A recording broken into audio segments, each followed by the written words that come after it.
All right, guys. We're gonna get into this old additive church and state. Many of you have heard this. I'm sure. I'm 100% sure. You, especially in the states, you've heard this said before. Church and state, the separation of church and state, and it's a very controversial topic to be covering. My intent is not to be political here, but it is to is to really get into the nitty gritty um, of sorry, we're just checking something. It's really to get into the nitty gritty of what it is to really what those means to be separated. And as fathers, right, when we're leading our families, um, there it's going to be controversial as all hell. So I think that there should be a separation of church and state to an extent, but that does not mean that um, um, God should be removed from the state. Uh, it might sound like I'm contradicting myself here, but I'll explain a little bit further later on in the video on what I mean exactly. Because, again, we hear this before. We've heard this before. People have said it. They say it over and over. And they're like, oh, church and state. And a lot of Christians use it in particular. And it's just like, okay, hold on, hold the phone, right? I get what you're trying to say and what you're trying to say. However, we need to understand this thing. And also, gosh, let me tell y'all right off the bat, okay? Please understand. It's not explicitly outlined in the Constitution, the separation of church and state. Okay. It was a theological idea, or not, it was not theological. There was an idea, there was a premise behind it when they were said that. And then the laws and then what was ended up put into the Constitution really outlined, freedom of religion, and that the government could not have one overarching religion as the for the overarching country, if that makes sense. So they cannot say, hey, our country is a Christian country, boom, right, and run it like a country like Iran or Israel or Afghanistan, like countries like these, how they run their countries. So they understand where this premise and where it came from and why the founding fathers set it up the way they did. That being said, I'm not. I think it's important that we have an understanding of what it is before we really get deep into that. But before we do, my name is Quan. I go by Q. Welcome to another episode of the Mediocre Dads podcast, where being mediocre is a choice. You have to be mediocre every single day. I'm super glad you could be joining us. If you're new here, thank you. And please subscribe to the channel and follow us if you're on Rumble. And then, of course, if you're a returning viewer, we appreciate you stopping by. We appreciate you this late evening deciding to take your time to hang out with us. So, again, thank you. We're happy you could join us, and we're really just gonna dive right into this. Okay, so what I'm going to do is I want to show you first and foremost this. I was doing some research and I came across this. I think it's a really simplistic breakdown of church versus state, and it's a brief overview. And essentially, that's what the video is. So I'm going to play this video for you guys, and I want you guys have the same understanding, same context that I do, and we can get deep into this conversation here this evening. And state. The relationship between the church and the state, or a church and state, is a term used to describe the balance and separation of power between religious organizations and the government. This concept has been the subject of much discussion and debate throughout history, as different societies have approached the relationship between religion and politics in a variety of ways. One of the earliest examples of church and state is seen in ancient Rome, where the emperor was considered to be a divine figure and the head of both the government and the religion. This idea of a divine right of kings, where the ruler's authority was seen as being granted by a higher power, would continue to influence political and religious thought throughout the Middle Ages and into modern times. In Europe during the Middle Ages, the Catholic Church played a dominant role in both religious and political life. The Pope was considered to be the ultimate authority in spiritual matters, while the monarchs held political power. This relationship between church and state was challenged during the Reformation, as Protestant leaders sought to establish a separate and more independent church.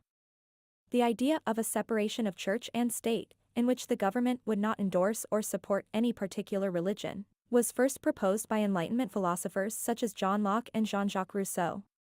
This idea was later enshrined in the First Amendment to the U.S. Constitution, which prohibits the government from establishing a religion or restricting the free exercise of religion.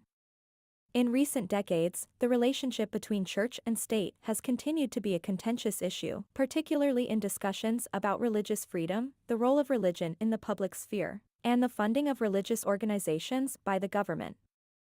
In conclusion, the concept of church and state has evolved over time, reflecting the changing beliefs and values of different societies. Despite the challenges and debates, the ideal of a balance between religious freedom and government authority continues to be a critical part of democratic societies around the world. Thank you for watching. We hope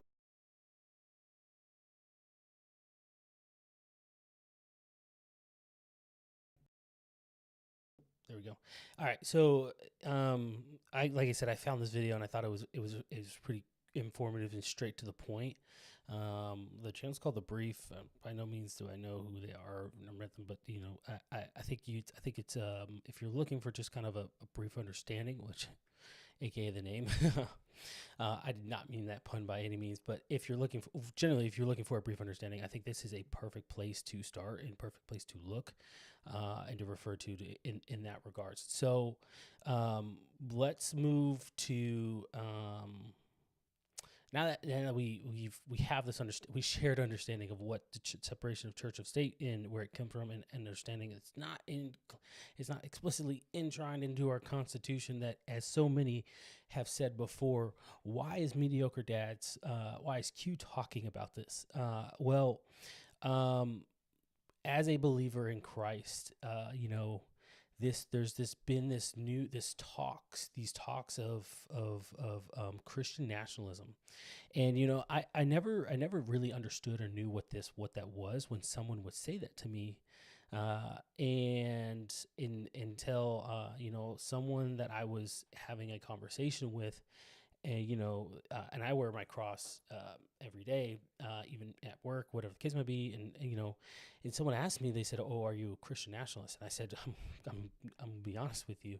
You got me stumped here. I don't know what that means." And basically, how he explained it to me was, "Hey, you believe, the Christian belief should be, the hierarchy of everything." And I'm butchering the definition here terribly. So let's just do this. Definition, Christian nationalism. See, Google even has it up here. Christian nationalism is a term used to describe the fusion of Christianity identity with national identity, often advocating for a society guided by Christian principles and values. It can involve the belief that a nation is inherently or should be predominantly Christian, and that government should actively promote and uphold Christian beliefs. This ideology often overlaps with other movements like Christian fundamentalism, white supremacy, and dominionism. I'm not gonna lie to you guys. Okay.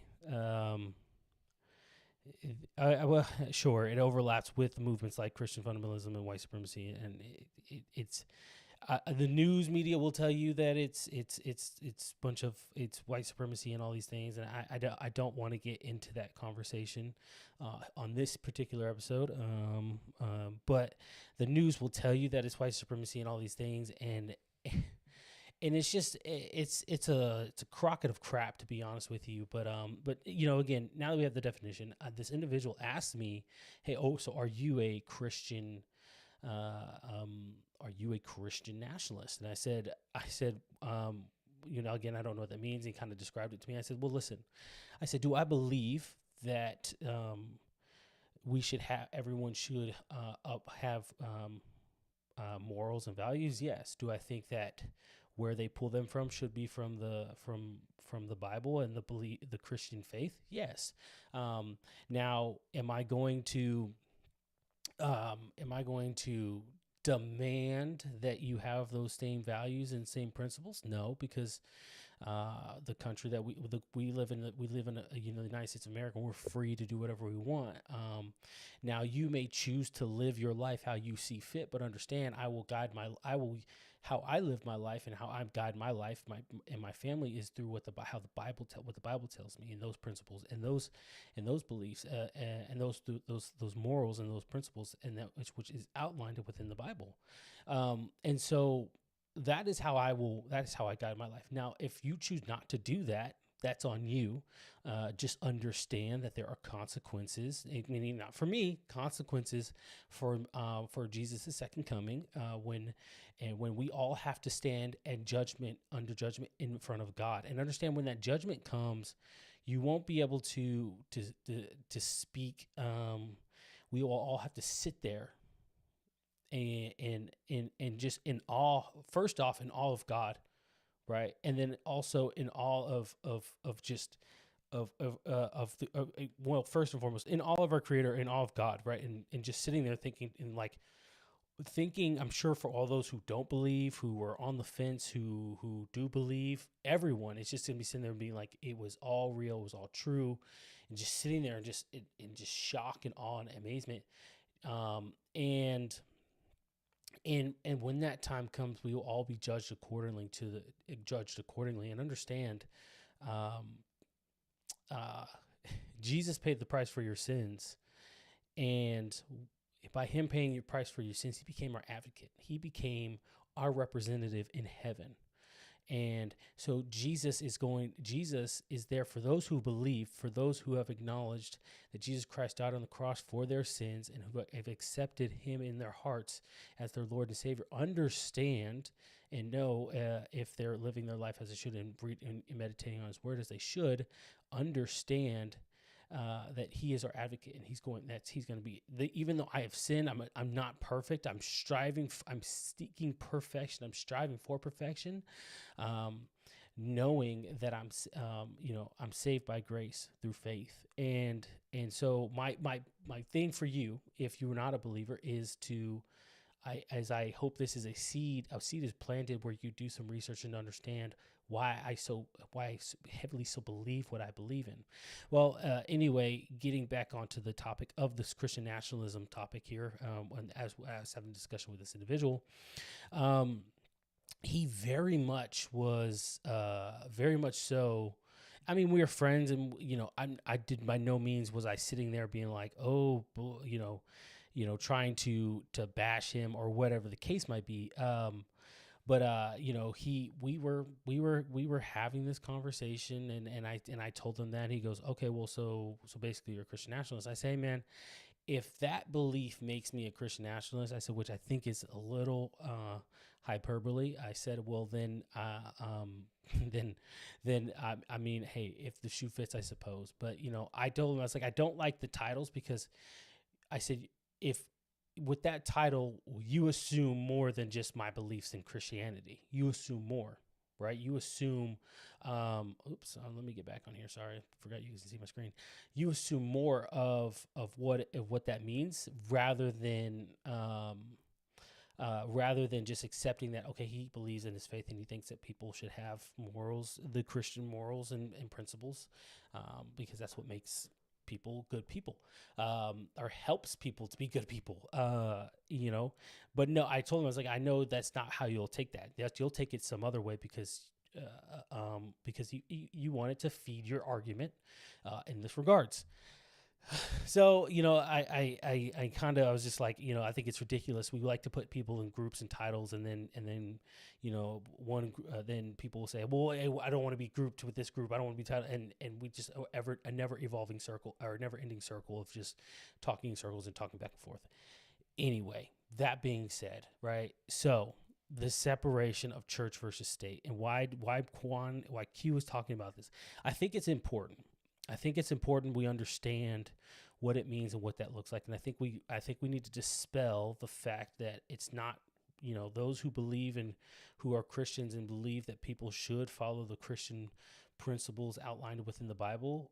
They're not Christian nationalists who are trying to, that are associated with white supremacists and all these derogatory terms in this way, right? Because here's the crazy part, right? And here's what kind of baffles me in a lot of ways is people will say that about Christianity, but then, you know, if I were Muslim and I said, hey, you know, well, I think you should live your life what's associated by the Bible and the Quran, how very quickly will people be like, oh, well,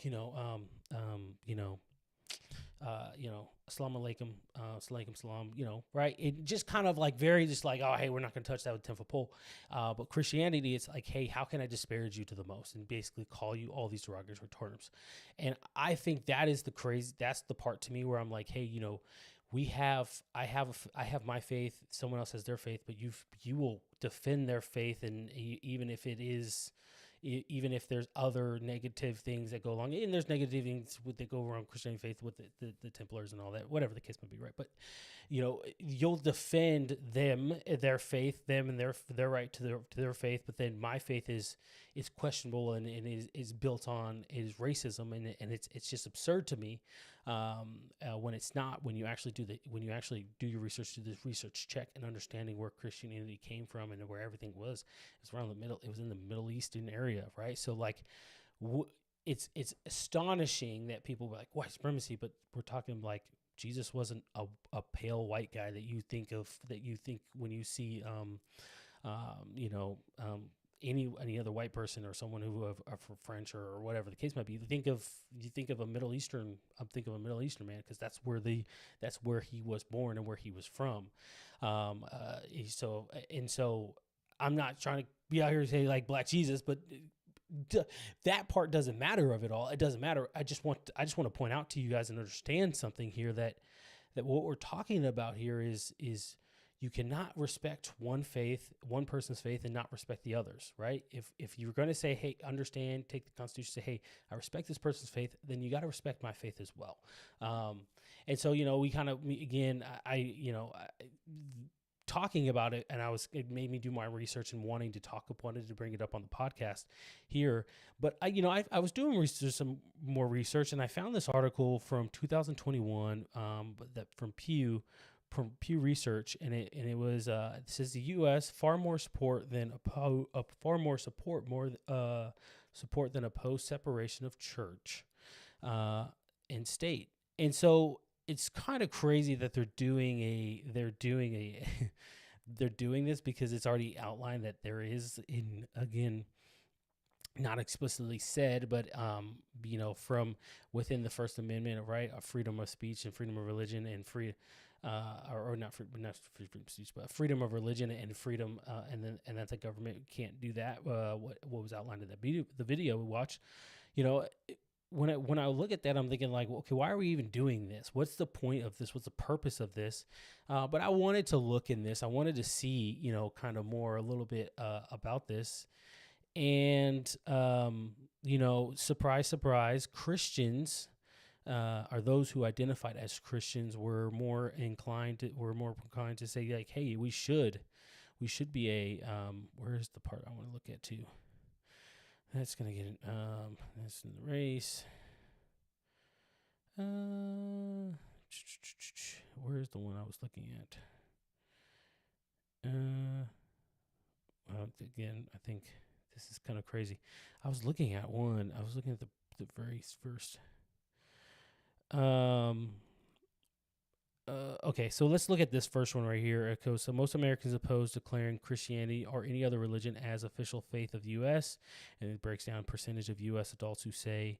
So 39% say be allowed to put religious symbols on public property, which I agree with. If you can fly the flag, the Star of David on, or a Muslim flag, or not a Muslim, but a flag that represents the faith of Muslims, right? Like if you should be able to do any of those things, Christianity should be able to do the same thing, right? So 39, I don't even know why that's the thing. Public schools, teachers should be allowed to lead students in Christian prayers. 30% say yeah.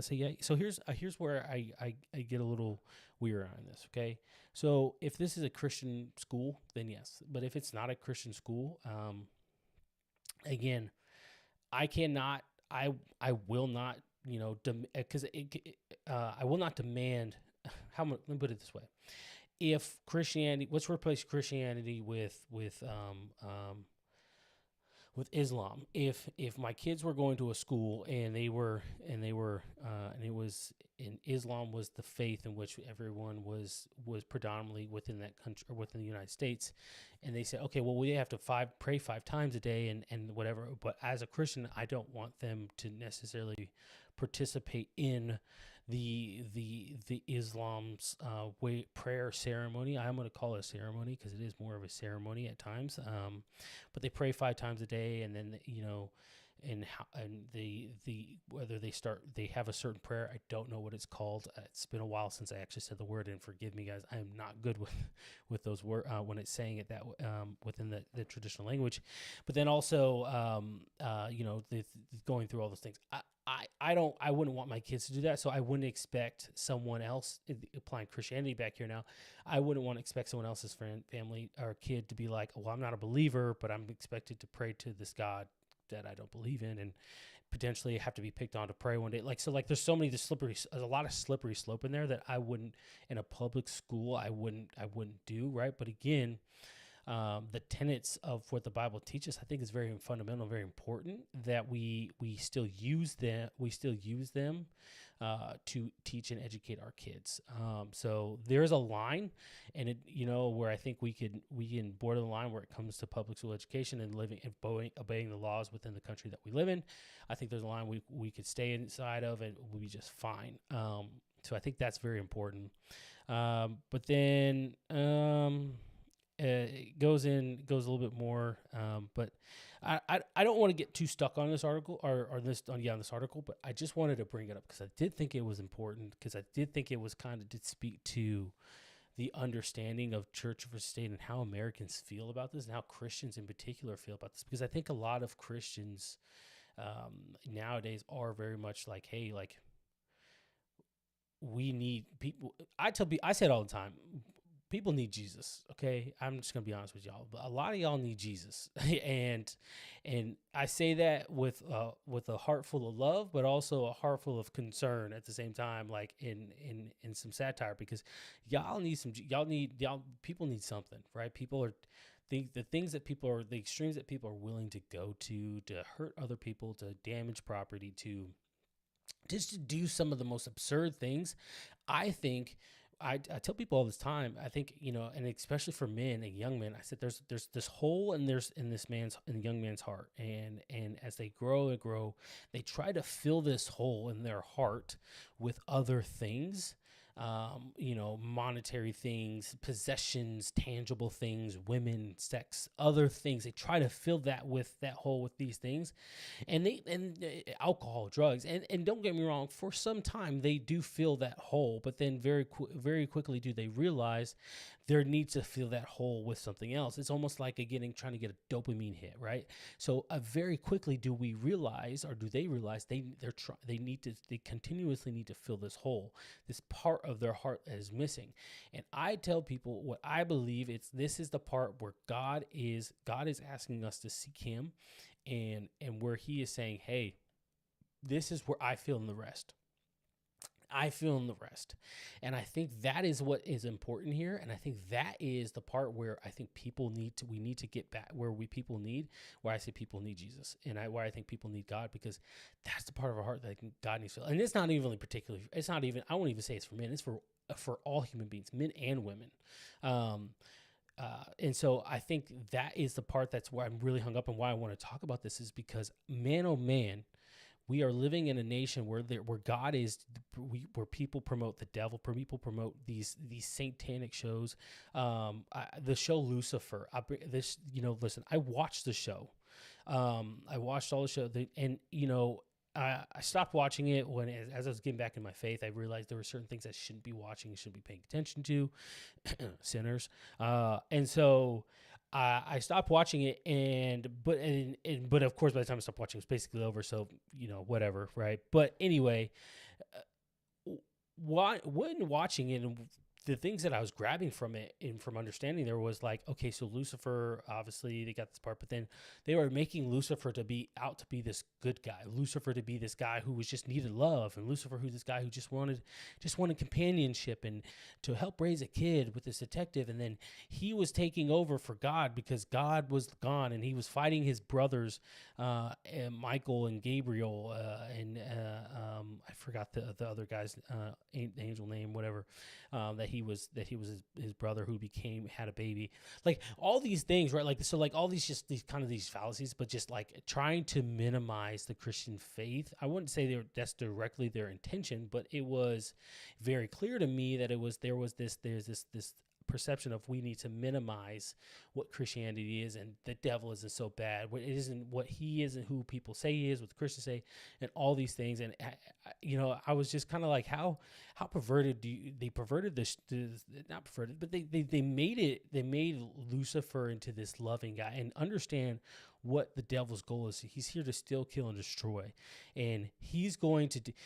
I've heard this thing, and I think it's so beautifully said. And how it's said is, if you pay attention, if you really look, the devil will mimic what God did.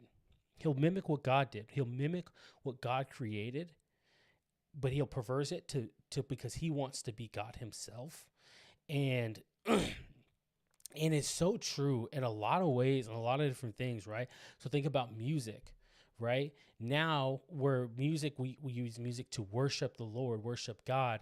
But now you go to music nowadays, and you got people, what's that the young man's name? Is it Lil Nas X? Is that his name? I think it's Lil Nas X. I think I sound old. Yeah, it's Lil Nas X. Yeah, and I love how they just have this Google, way to go Google. But let's look at this. This is a man, right? This is a man, and where's the one? Look at this photo right here, right? He's Lucifer. There's one where he's on an upside down cross. He's giving birth, like he's doing. He's doing something explicit in front of the devil.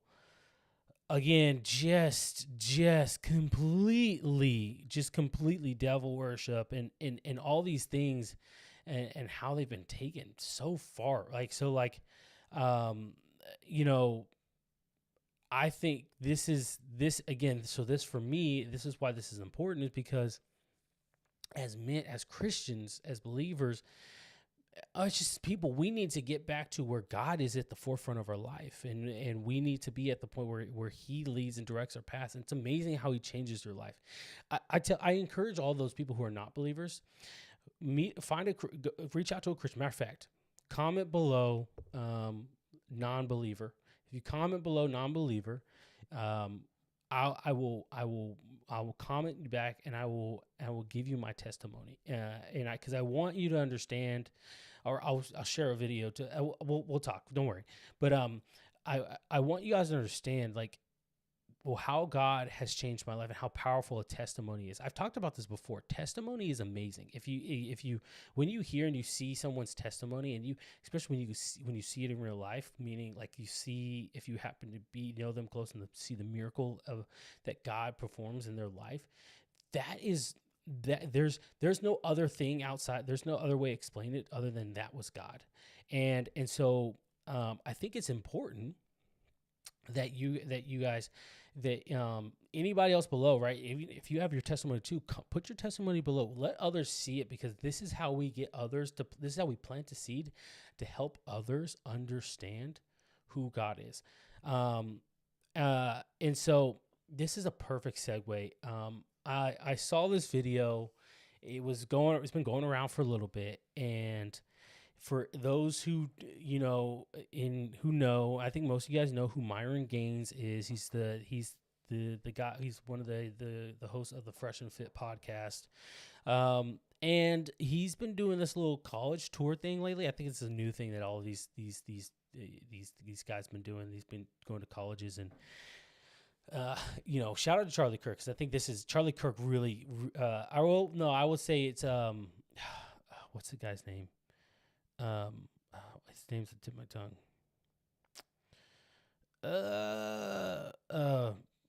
He does the. He sits down. He tells them if I'm wrong. I can't think of his name. I will forget his name, but it's at the tip of my tongue. But anyway, it's gonna bother me. I'll find it. But anyway, he goes. He sits down.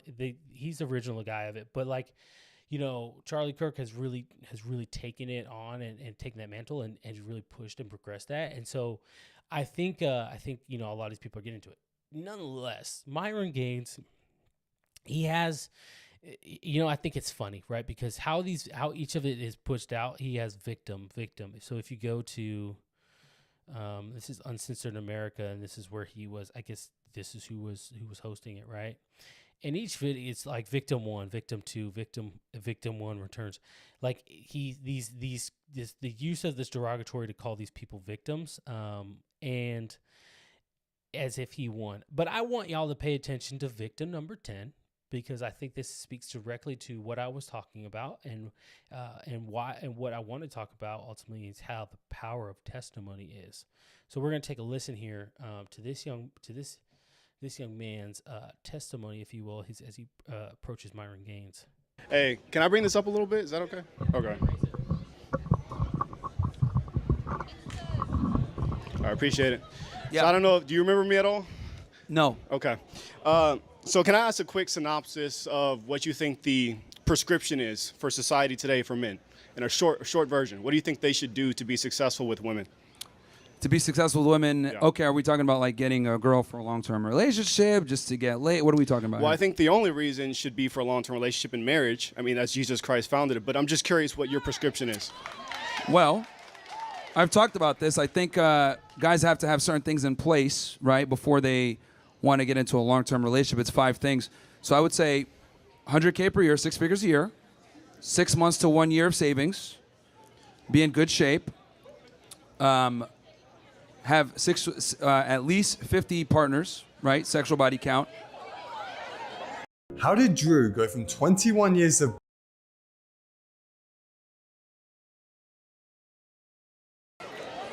All right, and then is that the last one? And then there's one more, but that's fine. You could go ahead and Okay. engage with what I've said so far. So the reason I asked that is I've watched almost every single podcast you ever did for about a year and a half. So much so that I bought into a lot of the things that you said. And for about 2 years, it led me astray and significantly damaged my personal life, including relationships. How did it lead you astray? Well, you told me to go sleep with a bunch of women and date multiple women at the same time, which I did, and it significantly damaged my life. And it wasn't until I actually turned around and started listening to Jesus Christ that I was saved. Boom, perfect. Listen, y'all. We're not done yet. He's not done yet. But that is a testimony, right? That's the start of his testimony and how powerful that is. Listen to the people cheer as he says, he goes, well, I started listening to Jesus Christ and reading his word and understanding what it is God has for us here on this earth and how we should be as men.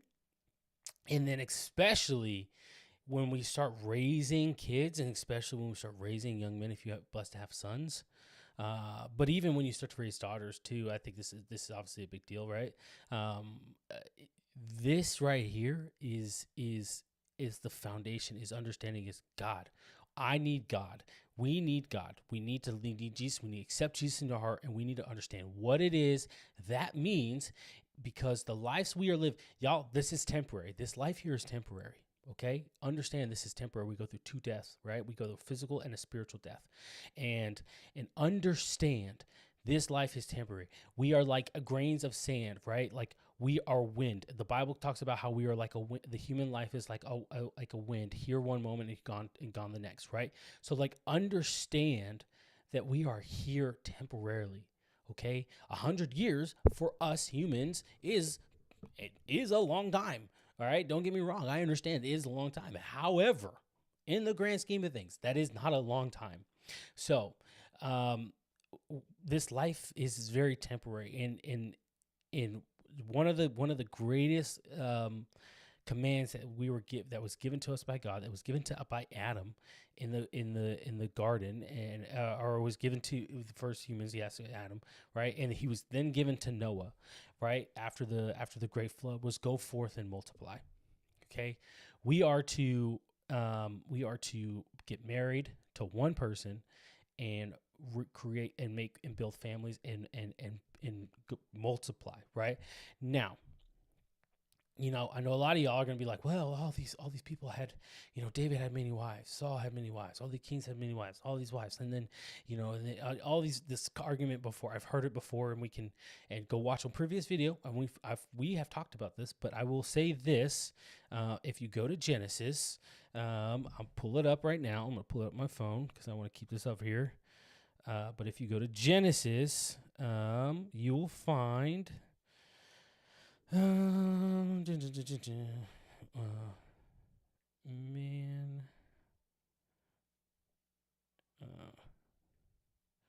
hold on.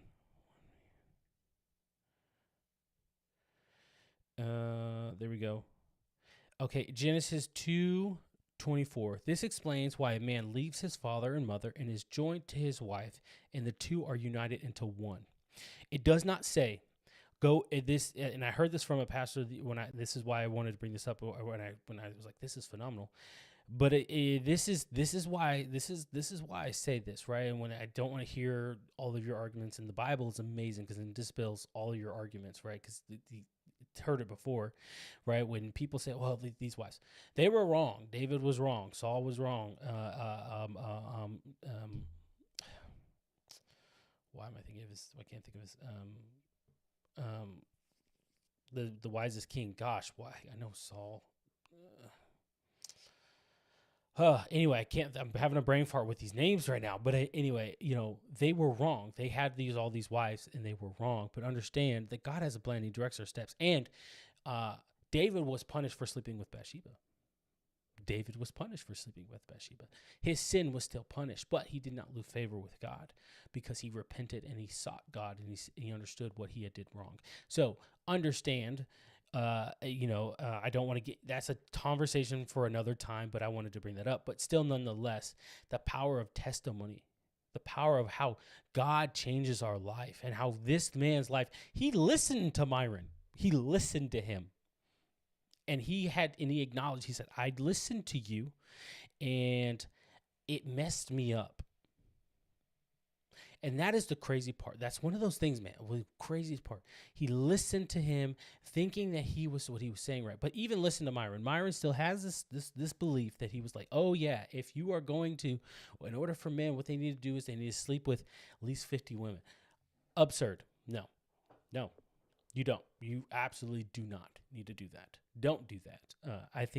I believe you should wait until you have found the one, because you become one. And when you become one, you are forever bonded to this person. When you commence that act of having sex with another individual, you're bonded to this person forever. This is why you only have one.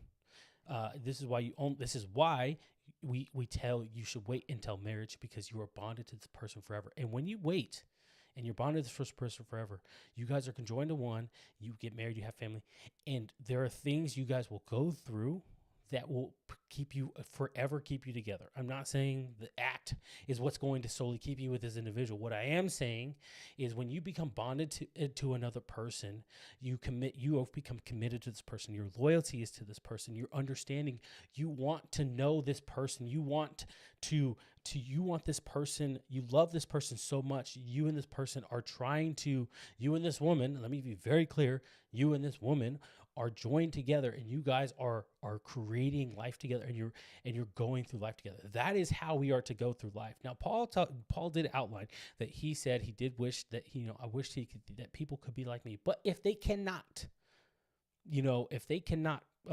stop, their flesh from committing sin, meaning practicing sexual immorality, lust, and all these other things that we are not to do as believers, then they are to go get married. They are to go get married to quell those feelings.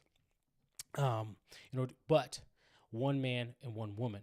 That is what they are to do. And that's what Paul even outlines this, and Paul outlines this to Timothy.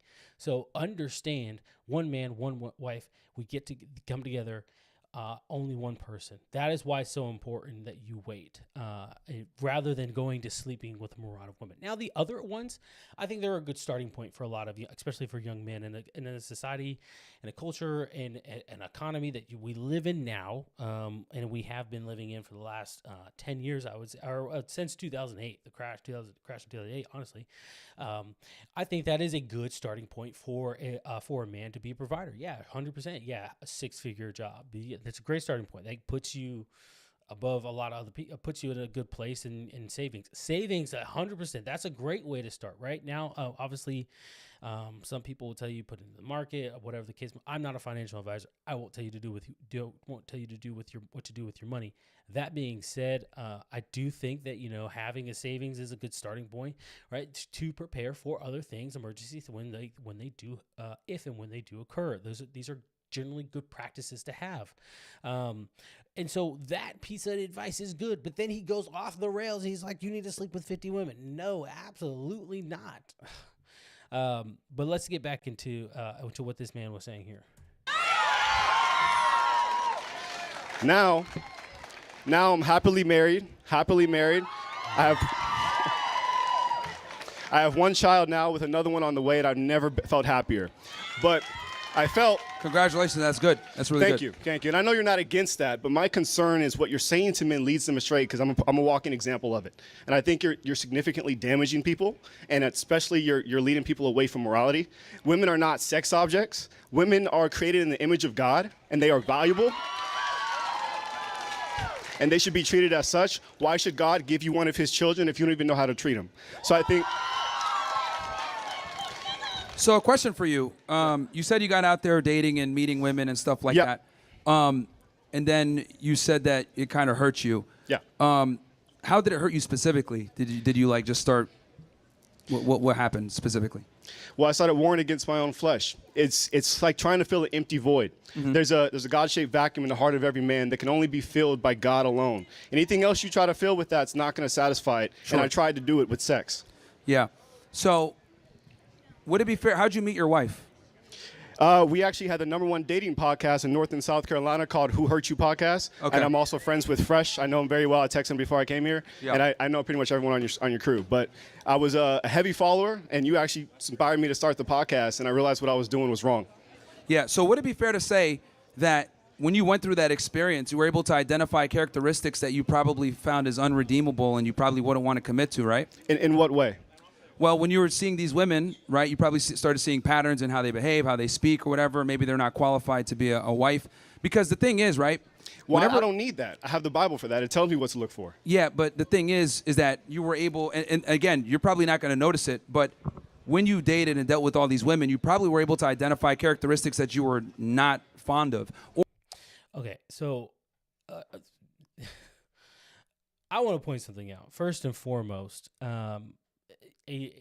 Holy Spirit is amazing, right? Because did y'all hear what he said? Where he said there's a vacuum, there's a void in every man's heart that tries to fill. He tried to fill it with sex, and that's what I was talking about. That void is God. That is God. That is God right there. God is the one who fills that void, and when He fills it, man, oh man, does He do amazing things. Now, understand. Right, being a follower of Christ is not an easy road. I mean, read Paul's letters, or Jesus, the prime example of Jesus himself. Right, so like understand that you are not doing things for this life; you're doing things for the next life. And anyway, I don't want to get into that part of it, but understand, hear what he said, and I'm gonna push back on Myron. Obviously, I mean, I'm not talking to him. I'm not here. I don't know him. Don't have video. Whatever the case. I'm doing this video reaction video. But I want to push back on what Myron is saying and what I think he's alluding to here, is how very quickly he turned the conversation into, it was, hey, you told me to go sleep with a plethora of women as a man, because that's what every man should do before they get married and have a family. Blase blase. However, he doesn't want to talk about the Bible. He doesn't want to talk about God. He wants to talk about how flawed other human beings are, in this case, women, and how flawed they are, and how their flaws is what showed this man that, oh, hey, this is what led you to wanting to get married and wanting to know and to become married and have kids and get away from that life. When he just 30 seconds ago, it was, oh, you need to sleep with 50 women. There was no caveats. There was no like, hey, because you need to find this. No, it was, you need to sleep with 50 women. Now, if he's talked about this on his podcast, the Freshman Fit podcast before, I don't know. I don't watch it. I've seen a few episodes, but I don't watch it avidly to know this for certain. But again, he's changing the premises of the argument, or of what this. He's trying to change the argument there. Basically, he wants to change the argument, which then shifts the focus from how wrong Myron was about his advice, and how, oh, well, look at the problem. These women. This is why men should be doing this, because women don't understand men, and men need to live this boss life, right? And this is the frustrating part about this, because like if someone like Myron had God in his life, how inspirational he would be to help lead men down a path, or point men in the direction of a path that is righteous, that is full of life, right? I come to you and offer you life or death, right? James talks about this all the time, guys, and we need to take that life one. Now, if we have people leading others to God, or helping guide people to God and what He can do in their life to transform, because again, we don't make believers. We just plant the seed. God is who changes their hearts. And so like, if we could just help people and understand, so they can see how amazing God is and what Jesus did, the sacrifice that Jesus did, the amazing sacrifice that he took and died on the cross for our sins for, like, understand how amazing that is, man, oh man, how people's lives would be changed for the better. And this is why, like, for me, and why it's so amazing, like, when I talk to people, when I have a good chance to talk to people, like, understand that God can do anything. The word impossible is meant for human beings. It's not meant for God. So let's get back into this. Or characteristics that would make a woman not a good candidate for a long-term relationship. And I think half the game is figuring out which girls don't qualify for marriage versus which ones that do. And clearly you learned a skill set on how to become attractive and get women, and then you're able to identify the things that you like versus the things that you don't like. And that only comes a lot of times with experience. Now, look, if a guy can go ahead and, find a woman as a virgin and be attractive and be able to understand how to navigate that, that's great in modern times. But the reality is a lot of guys don't. And I mean, even in your success story, you had to go through a lot of bad women to be able to identify your current wife as the one. So failures are good. They're good. Yeah, failures, failures in the sense of socioeconomic or maybe even relationship failures could be good. But there's a difference with what I'm saying. I'm saying that we're warned against our soul. Jesus Christ commands us to marry one woman. That's it. Sure. And what you were causing me to do was sin against myself. And that's the point I'm trying to get to. It's immoral. Yeah, I mean, you got to take personal responsibility, bro. Because here's the... I agree with that. He didn't cause you to do anything. What he simply... He used his words to convince you that this was the life you should be living, right? So accountability is important, and I agree with that. But a big thing is again, I love this guy's response, because he recognized very quickly how Myron was trying to change the conversation. Is that he was warring against his flesh, and he didn't have to go. God was going to put his wife. Was who was going to be his wife. whether he went through did what he was doing or not. It was just how the road that was traveled to get there. And so I think I need y'all to understand something, and I want you guys to understand this, right? The Lord directs our steps. And so I want you guys to understand things happen, and people will say, God, why did you just, like Job? Or there's, like, I reference the story of Job all the time, but people think, God, oh, God, why me? Why me? Why me? God, blah, blah, oh, my gosh, God, he hates me. No, good. The bad things happening are your own doing, or that's sin. That is the sin. That's the consequences of sin. However, having God in our life, what he does, he intercedes, he intervenes, and he's like, hey, I'm still here. I'm with you. Now, this is an opportunity for you to get closer to me. Count it all joy. I forgot which one is. Let me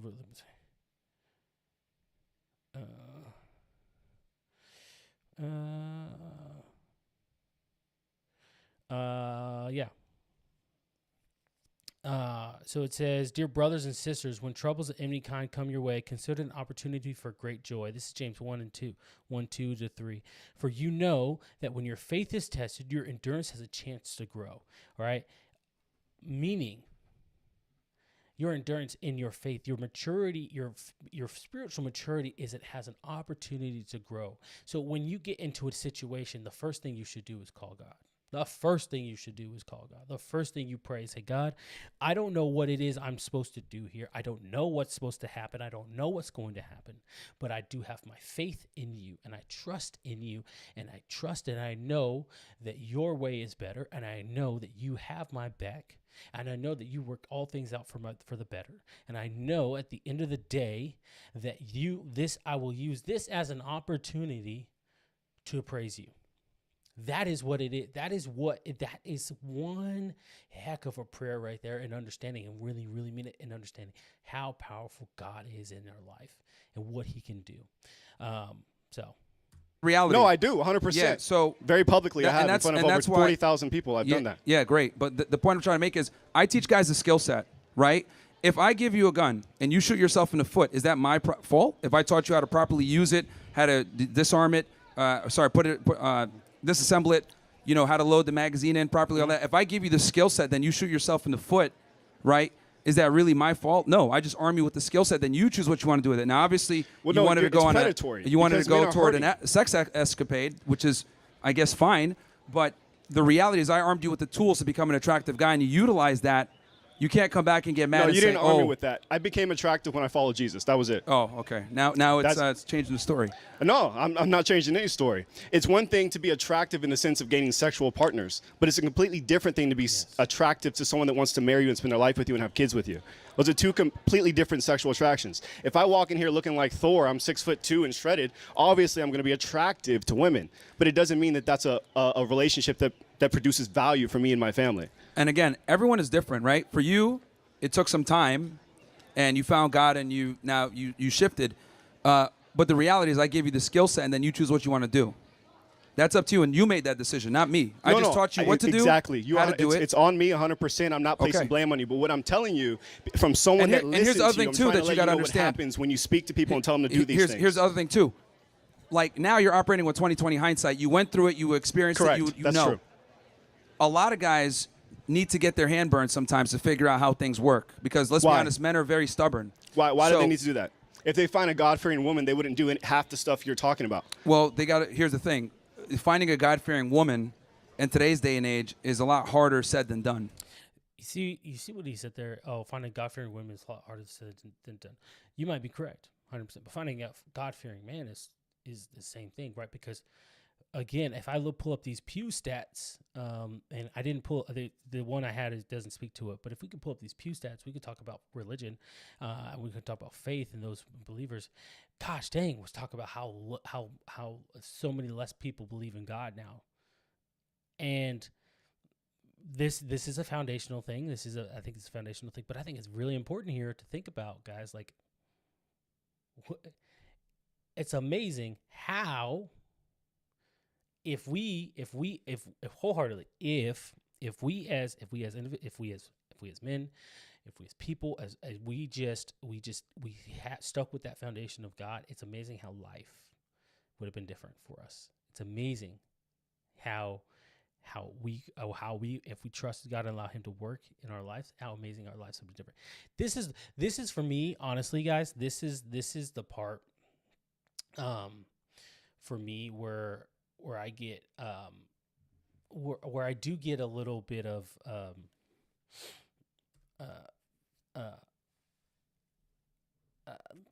do I say this? I'm different. And what I mean by that is I married my high school sweetheart.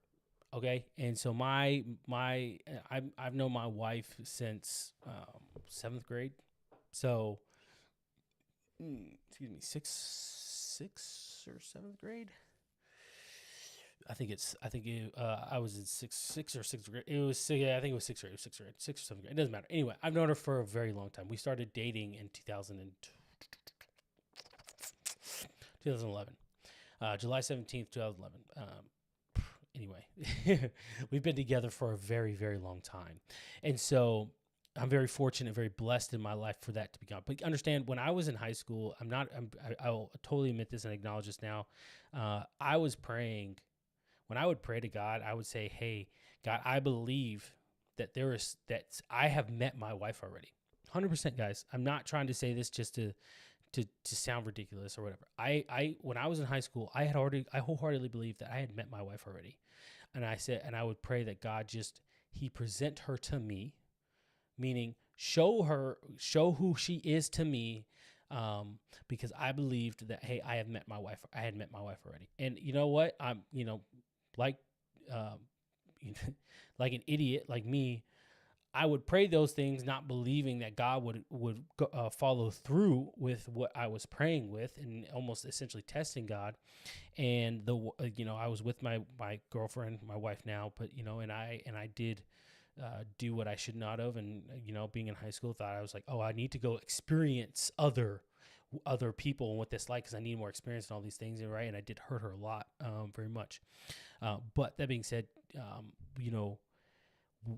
she forgave me, and we were able to get back on track in our relationship, and we are married now. We have 3 kids, and guys, I look at my wife, and she's made me 3 beautiful kids, and there is no other woman in this world for me. None. There's not. I don't care what anybody says. There's not. The woman I'm going to battle it out to the end of this time is my wife. That is the person who I'm going to fight for, who I am going to do anything for. I'm willing to do anything for. Understand?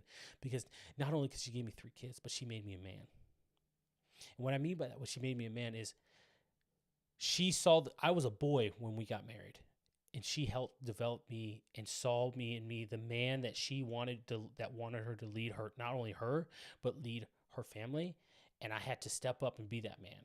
And so, guys, understand, it's a beautiful thing. What this guy was talking about in this video, it's a beautiful thing to see and know, like, okay, this is what God in a man's life looks like. This is what God is able to produce, because everybody wants riches, everybody wants money, everybody wants the monetary, the things, right, the tangible things. But I'm telling you, when you become a father, that right there is a beautiful thing. That right there changes your perspective and who you are.